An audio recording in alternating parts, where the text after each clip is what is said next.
ম্যানহাটনের শীর্ষ ৫টি নির্মাণাধীন স্কাইস্ক্র্যাপার ২০২৫ আপডেট। ১. অ্যাফার্মেশন টাওয়ার, উচ্চতা ১৬৬৩ foot ৫০৭ metre, developer the Peebles Corporation, অবস্থান হাডসন ইয়ার্ডস, স্টেটাস নির্মাণাধীন, সমাপ্তির তারিখ অনিশ্চিত। বিস্তারিত, এই মিশ্র ব্যবহারিক ভবনটি অফিস, হোটেল এবং পর্যবেক্ষণ ডেক সমন্বিত হবে।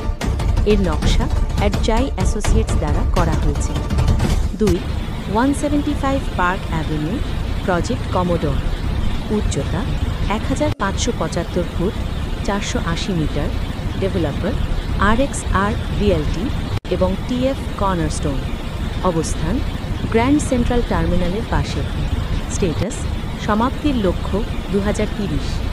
বিস্তারিত, এই ভবনটি গ্র্যান্ড হায়াট হোটেলের স্থানে নির্মিত হবে এবং এতে অফিস, হোটেল এবং পাবলিক স্পেস থাকবে।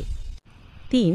টাওয়ার ফিফথ, উচ্চতা ১৫৫৬ ফুট ৪৭৪ মিটার, ডেভেলপার ম্যাকলো প্রপার্টিজ, অবস্থান মিডটাউন ম্যানহাটন, স্টেটাস নির্মাণাধীন, সমাপ্তির তারিখ অনিশ্চিত। বিস্তারিত, এই ভবনটি মিডটাউন ম্যানহাটনের সর্বোচ্চ ভবন হবে এবং এতে অফিস, পর্যবেক্ষণ ডেক এবং পাবলিক স্পেস থাকবে। ৪.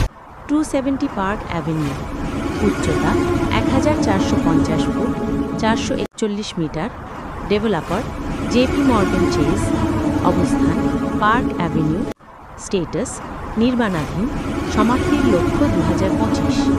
বিস্তারিত, এই ভবনটি JP মর্গান চেজের সদর দপ্তর হিসেবে ব্যবহৃত হবে এবং এটি পার্ক অ্যাভিনিউর সর্বোচ্চ ভবন হবে।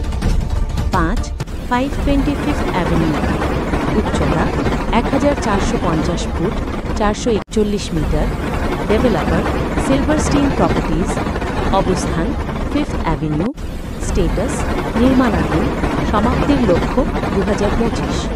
বিস্তারিত, এই ভবনটি একটি সুপার টল রেজিডেন্সিয়াল টাওয়ার হবে এবং এতে বিলাসবহুল অ্যাপার্টমেন্ট থাকবে।